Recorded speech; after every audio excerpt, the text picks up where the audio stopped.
Welcome back to I Hear Good Things, the podcast, a podcast about music with me, Ben. It's 18 degrees, a little cooler, which is nice, but a reminder of the slow slide into winter and despair. I've been given a violin and a cello. Can you hear? I asked a friend of ours if she had a spare violin, because she rents out violins, and she said, "Do you also want a cello?" So now I have a cello and a violin that I don't know how to play. Hopefully I'll make some beautiful music and share it with you. What's been going on? I went to see The Enthusiast. Might be my favourite Australian band right now. I really love their album that I talked about last week. I went to see them at this hotel that has a downstairs roughly 200 cap sort of space. It was quite full.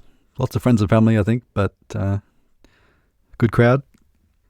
One thing I will say, they had 7 people on stage, which is a lot for a trio, and I think it was a bit much. They have a pretty laid-back, folky sound, and I was expecting more of a just acoustic. I think the main thing I would cut is the saxophone. I think it's time to retire the saxophone. I think saxophone sort of goes in 15-year cycles, I would say. Probably from the beginning of the 80s to sort of mid-90s was a good saxophone period, peaking with Kenny G. And then we just wanted to give it a rest for about 15 years. Then sort of beginning of 2010s, we had Kaput by Destroyer and Midnight City. And we said, all right, we're all in on saxophone again. I think we've peaked again with the band Maruja, and now we can just pack it up for another 15 years. Not every band needs one. Even the support band had a saxophone, Stir. They have a pretty good song with a saxophone that I'll put on the playlist. This may be the last podcast for a little while. I might be taking a little break. I'm at something of a crossroads. I have the bipolar 2, the good bipolar, and it makes it hard to do anything consistently, and I'm really sliding into the bad period. I don't know whether I keep pushing to be consistent and potentially get worse, or do I take a break and then not get the positive vibes from doing something I really enjoy? I don't know. We'll see what happens. Bit of a strange episode today. Not really about music. A few random conversations with a dear friend, Jazz. But we'll talk about a dirt pile and voodoo dolls. And first, some new releases. So, beginning with Australia, Courtney Barnett's first album in 5 years, Creature of Habit. She's getting a lot of she's back type talk because it's a bit more rocking. Her last 2 were quite mellow. But I think some of that is because the single that came out and the first track on the album is more of a rocker. So I think it's a case of the first impression changing the narrative. There's actually a story came out this week. There was a Substacker who wrote about this marketing agency that a lot of artists use called Chaotic Good. And there was a Billboard interview with someone from Chaotic Good where they talked about how they create fake accounts and then go and comment on videos of the people they're representing. And these are people I like OK Lou and Geese, Dua Lipa, and they're just openly saying that they do this. But this Substack picked up on it. I'll put the link in the show notes. And since her post, they've scrubbed a bunch of the artists from the website, presumably because their management has reached out and asked them to do that. But their point was, if you see a new video and the first comment is about how great it is, that's going to shape your impression. So that's what they do. They create fake accounts and post what a great video, etc. And this is how they market artists. Anyway, one such band I found through marketing is Fäuna. I first saw them on Instagram. They had an ad that quite cleverly used the bridge of one of their songs. Really hooked me in. Their album's called Sophomore. They're from Sydney. This is just a nice indie pop album that I keep coming back to. Bad Dreams have released their 5th and perhaps final album. They've been a pretty big band in Australia for a long time, but I've never really listened to them before, actually. not a million miles from like Midnight Oil, something like that, but with a more of a growly drones type voice. But yeah, they said they're going on indefinite hiatus, so it might be the last Bad Dreams for a while. Bands don't break up anymore, they just go on hiatus so that they can come back and do the reunion tour, etc. But I like this one. I guess I'll have to go back and listen to their earlier stuff. Maia Jelavic is what I used to call the lead web guy at work. That's a joke for two people.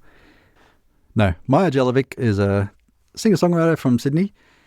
I initially dismissed this because there's just so many female singer-songwriters in Australia right now where the sound is not particularly distinctive.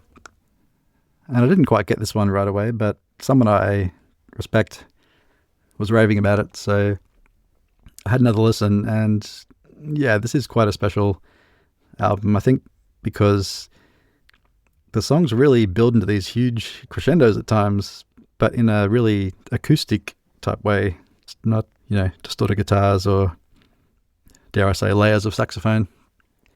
And the songwriting is quite complex and not generic at all. So I'm back on board the Maia Jelavic train. Back Burner is the name of the album. Allah is another folk singer from Perth. Her EP, If I Were a Fish, collects a couple of singles that she's put out and a couple of new songs. She's someone I think has a lot of potential. This is her first EP, but she played at Laneway earlier this year and quite a lot of support around her. By the way, if you like Wolf Alice, treat yourself to Wolf Alice's performance at Laneway. Triple J have posted it on YouTube. It's really well shot. It's an amazing performance. I'll put the link in the show notes. All right, heading overseas, Robin is back with Sexistential. She's on the Fäuna Apple type release schedule. This is her first in 8 years, and I think it was another 6 before that when Body Talk came out. I think this is a great Robin album. It's really fun. Lots of catchy pop tunes. She seems happy. If you're not familiar with Robin, she started in the mid-90s. She's from Sweden. She got really huge with Body Talk, which was a combination of 2 EPs actually. And her song Dancing on My Own became one of the biggest songs of the era. Another pop album, but a little bit more indie pop, is Avalon Emerson and The Charm. She started out as a DJ and moving in this more indie pop direction, which I think is the right direction. I don't think anyone should become a DJ. Her album's called Written Interchanges. She's from New York. I've liked some of her stuff before, but pretty much every song on this, I think. Ellie O'Neill is a singer from Dublin. She's been around quite a while as well, but this is the first I've listened to her. The album's called Time of Fallow. I was just really taken with her voice. I think she has a beautiful voice. And musically, it's a kind of folky guitar. It reminds me a lot of Once I Was an Eagle by Laura Marling, which is one of my favourite albums of the 2010s. Highly recommend this for the Nice Voices crowd. Pile Up is nice in a different way. They're a band from Portland. The album's called Leave the Light On. They play a kind of indie rock which is heavy but soothing, which is why I say nice. It's a sort of comforting sound. I think this is what Americans mean by fall music. I guess it's like a weighted blanket. Angine de Poitrine. If you've been on the internet in the last few months, you've seen these polka dot people. They're French-Canadian and play a microtonal math rock that's kind of funky. And despite having the best gimmick in recent memory, this is pretty cool music. The album's called Volume 2. It's their second album. I'll put a link to their famous KEXP performance in case you've avoided this somehow. Art School Girlfriend is an electronic artist from London. Is this good? I don't know. There's nice humming and bleep bloops. I don't know that it's anything particularly special, but it made me feel good. Maybe it'll make you feel good. And finally, Snail Mail. She's one of a group of artists who got all lumped together as sort of sad girl indie towards the end of 2010s.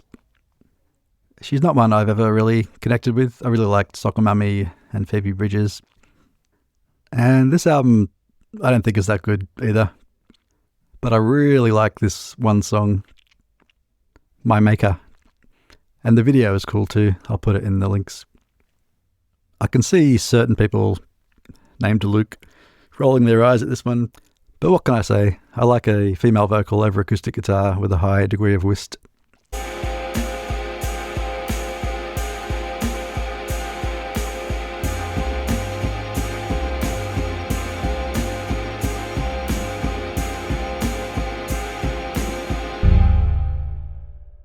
So, about December last year, around the Christmas holidays, the neighbors across the road from us, they got a pile of dirt delivered to their house, right? And so they're, a lovely young family couple, and I think, okay, it's a good time for it. You've got the Christmas holiday break and whatnot.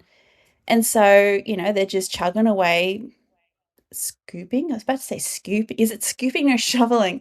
Shoveling the dirt. But it's we're staring down the barrel of April, right? And this dirt pile, I swear to God, it hasn't decreased in size. It's still the same.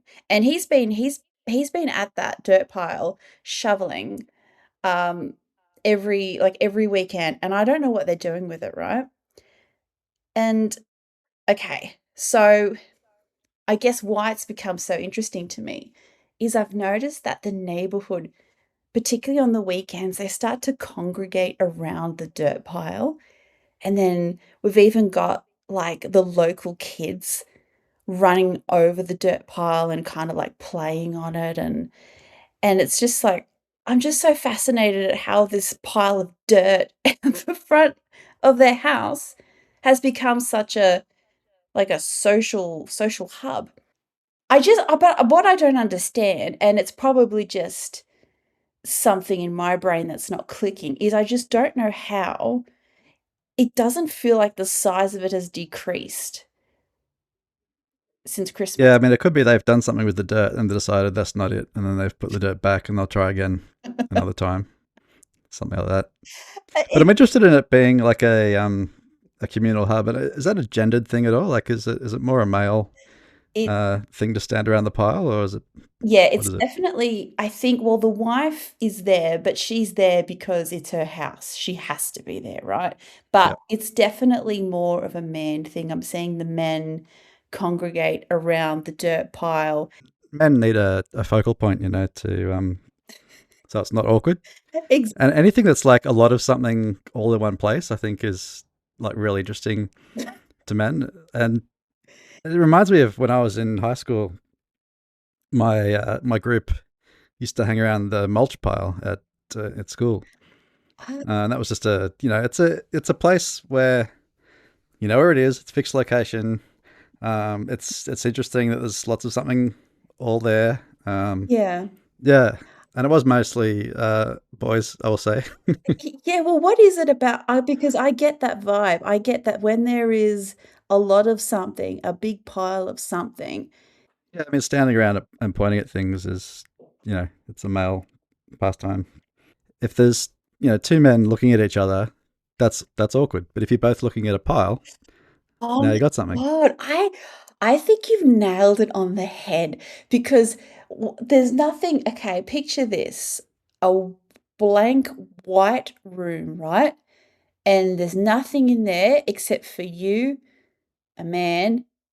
Okay, just that. So that is so awkward. Like, where are you? Hang on, there's me and a man in a white room. Yeah. Or it doesn't have to be you. It could be anyone. Oh, But okay, but like, okay, so just two people in a room, in a white room with nothing, right? That's awkward. Don't know where to look, don't know what to talk about. But if you at a insert pile. that's exactly where I'm going. If you insert that dirt pile, is that not the savior of the entire room? In a way, but I would feel like it's meant to be a bit of a distraction from the fact that I'm trapped in a room, and I'd be a little bit suspect of the pile. I didn't set it up right. But the point is that the dirt pile, it would serve as a, okay, I've got to talk to this person. I don't know where to look. We can stare at this dirt pile and we can talk about it. There was a similar thing across the road from me last week. It's no dirt pile, but it was There's a family across the street that they like loud car noises. Uh, let's put it that way. So they like the big muffler. How do I make this car as loud as possible? Yeah. And I think they've got like two or three of these cars. And I was I often hear them on a Saturday. They just sort of driving around with a loud car. But last weekend there was something very special happening where it's probably about 10 people. Again, only one woman and nine males of various ages. But they were having some sort of full on car show where they were all just lined up on their like council strip, and someone would drive up with their loud car and just sit there making it do the noise, and then they would, everyone would sort of smile. They weren't clapping or anything. I don't know what they were supposed to do, but some loud car would pull up and they'd all go, and then that one would drive off, and a new one would come up, and everyone would be sick, and so yeah, that was interesting. I haven't seen that before.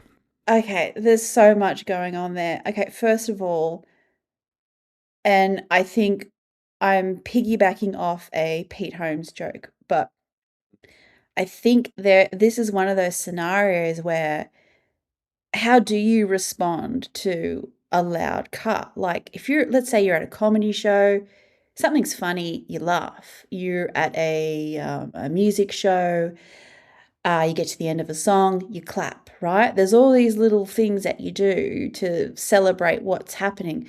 But a loud car, what do you do? There's no clap, there's no sound you make with your mouth. There's like I think I all I could think of is like, oh yeah, yeah.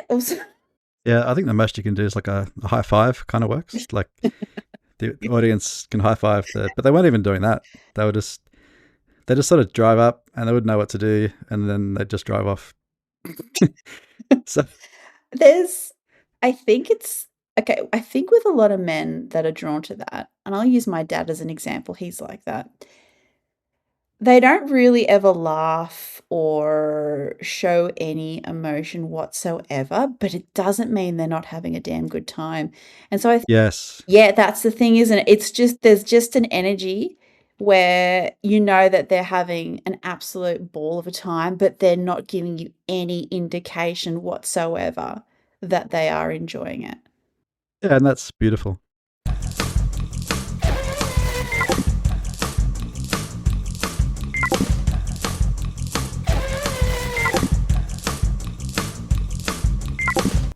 All right, it's Watch, where I talk about something I watched. I watched the Manosphere doco by Louis Theroux. He follows about 5 of these guys around and stands awkwardly next to them. If you're not familiar with the Manosphere, it's a kind of loose cluster of podcasters and influencers, TikTok stars, etc., that rose in the wake of Joe Rogan's extremely popular podcast. There's a lot of variation in what they're on about, and there's definitely better and worse people in this extended family. I quite like Theo Von, for example. I find him very funny. But the people in this doco are down the extreme end, certainly. There's a guy who goes around starting fights and filming them for TikTok so that he can get views and push his scam financial products. And I think besides the sickness of the manosphere, it's really showing the sickness of the content economy, that these guys will just do anything to get views and then sell them courses. And one of the guys has a podcast where like 6 or 7 OnlyFans models will come on to be ridiculed for an hour or two just because that helps them with their exposure. It's just the sickness of the attention economy. So I guess the message that links a lot of these people together is the idea of society really wants traditional gender roles, and that men are being held back and not allowed to be men anymore because of the various powers that be. So their central metaphor is the red pill from the Matrix that wakes you up to the reality of what's controlling you. And what's controlling you is sort of variously your boss, feminists, Sam Smith, the Jews, all the woke elites, And they're all telling you that it's toxic to be masculine and that women want jobs and don't want to just be doing housework at home. But in actual fact, women do want that, and men just want to go out and have a job and be strong, big muscles, etc. And look, there's definitely people who want those kind of roles for themselves. That's fine. But it becomes this kind of conspiracy theory that men are being held back. And the really sad part, and I think the center of the documentary in a way, is these two guys, Maddie and Chris, who Lou is walking around with this one manfluencer, and these two, I guess they're like teenage boys, come up to him and say, "Oh, you're our hero. You're my biggest inspiration and role model." And the message they've kind of learned from this guy is women have natural inbuilt value because of their beauty, and men have no value, so they have to build it themselves, which is a really twisty way to be sexist, I guess. But this guy's saying to them, "Oh, women have all these opportunities because of their beauty, but you have no opportunities because you're just a guy. You have no natural value. So you've got to build your own value." And it's sad because these boys really need something like this. They need some kind of message that is telling them they can improve themselves, they can make something of themselves. But it's the fact that they're being told it's a conspiracy that men kept down and that women just get everything for free. But who are the men who can be sort of thought leaders for boys and young men? We seem pretty lacking in that generally. And I guess it's because the guys who go and start fights on the street for TikTok getting the attention. There's nothing real clickbaity about more sensible male role models. I think the closest we got is something like Jordan Peterson early on, where he was telling people to clean their rooms. For some reason that resonated. But he became an absolutely insane person. He's just filled with rage in every video that you see from the last 5 years or so. Probably because he ate beef exclusively for a few years or whatever. I think the important thing is not to make fun of the good versions of this when there are good male role models. It must be possible. Okay, something more fun. The second season of Deadlock is out. This is an Australian TV show. First season was set in Tasmania. Very funny. There was a character in the first season who was from Darwin and was just incredibly annoying. And this season they've gone to her hometown basically. And so everyone is incredibly annoying. But it just becomes so over the top that you get used to it. If you don't like swears, you won't get through 5 seconds of this. But quite enjoyable. And features the forgotten Hemsworth, Luke Hemsworth. And finally, I watched The Rise of the Red Hot Chili Peppers, Our Brother Hillel. I don't know why I watched this, but someone decided to make a documentary about this guy, Hillel, who was sort of the third Chili Pepper at one stage when there was a trio of them. I sort of expected this whole movie to be a prank where Hillel's not a real guy, but he was a real guy. And they've used AI to make him read out his journals. Make of that what you will. I got really bored at the end of this and stopped watching, but towards the start, it's quite nice. It's sort of about, boys finding each other and male friendship. Flea, as always, what a guy.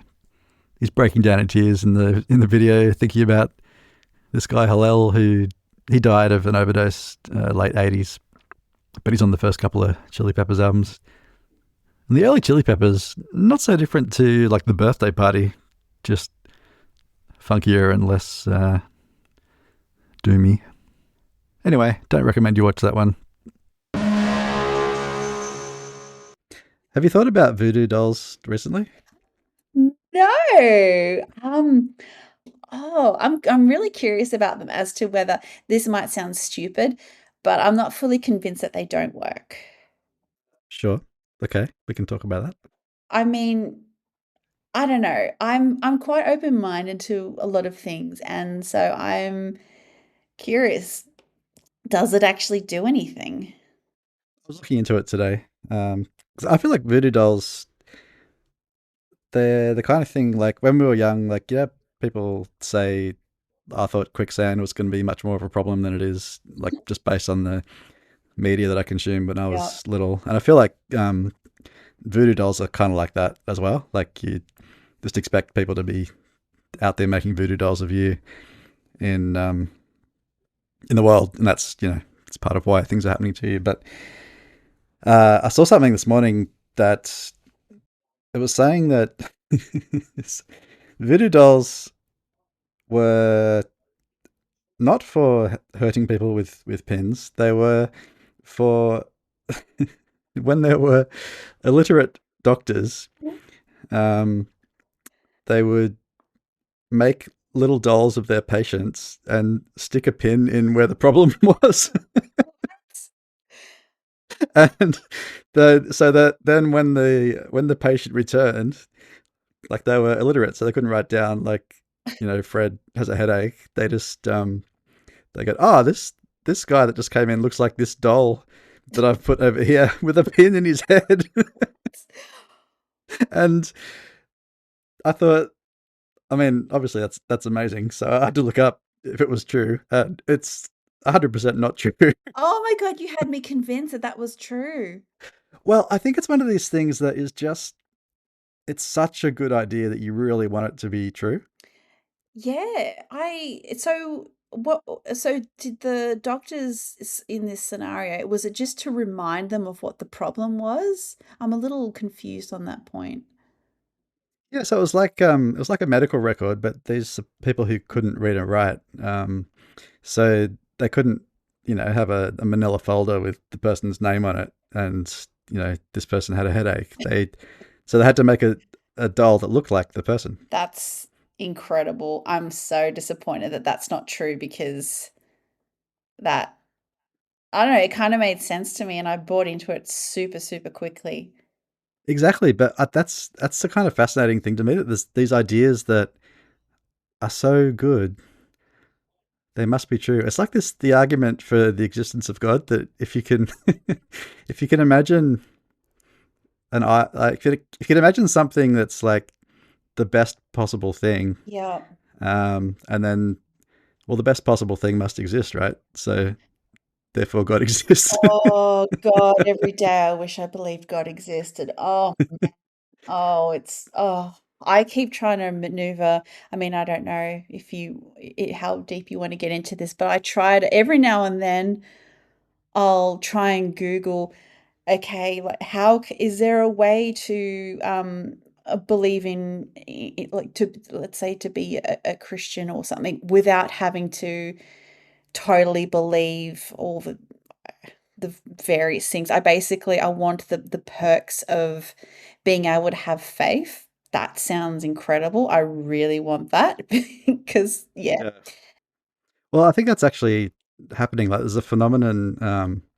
I think particularly in England, I keep hearing about it because I'll see Christians that I'm friends with on like Facebook or whatever, and they post, "Oh, there's this, there's these famous people who weren't Christian are becoming Christian, and people who are atheists and all this, they're becoming Christians." And you go and have a look at these people, and they have not at all been convinced by like supernatural things are real, sort of thing. All they've done is they really want the values, and Oh, they've decided, oh yeah, Christianity is true because it's a great sort of moral framework. Um, and I don't know. That's probably different to what you're saying, but it just made me think of that I people really want something like that, and yeah. they sort of know that it's not true at that supernatural level, but um, they want that grounding. People feel ungrounded, I suppose, and they see bad things happening in society, and if only society had a grounding, and they sort of believe on that basis.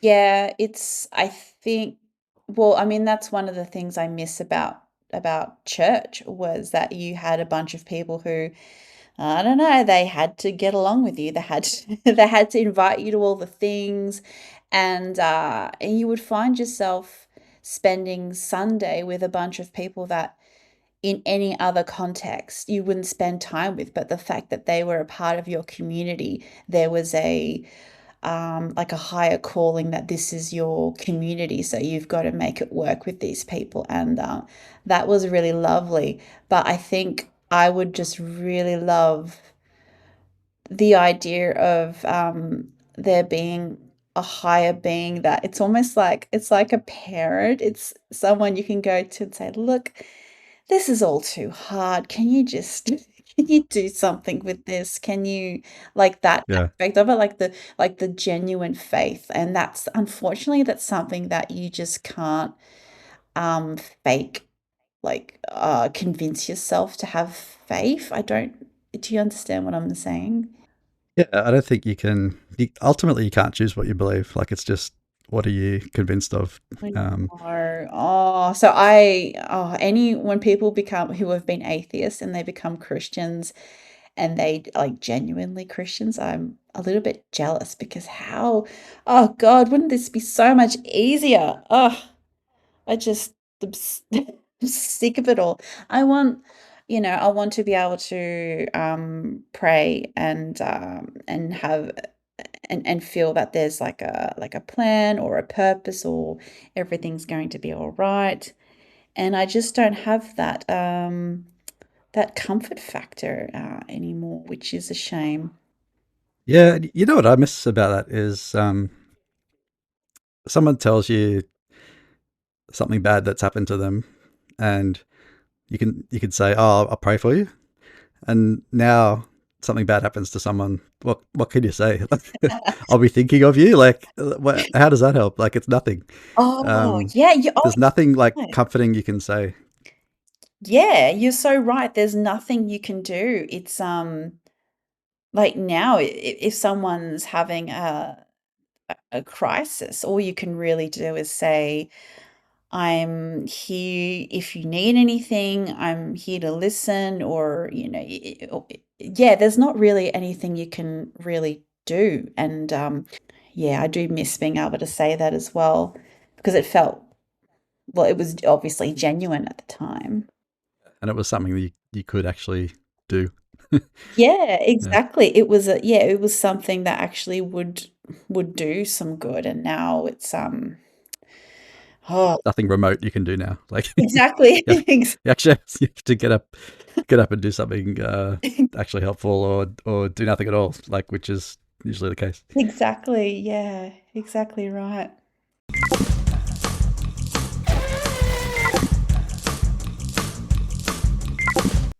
Okay, well, I'm here to wrap it up because I'm told it's professional to wrap it up at the end. Should I be professional? Email me at mail@iheargoodthings.com. As I said, might be the last one for a while. Let's see how my brain goes. In the meantime, you can subscribe to the Substack, link in the show notes, and please enjoy music.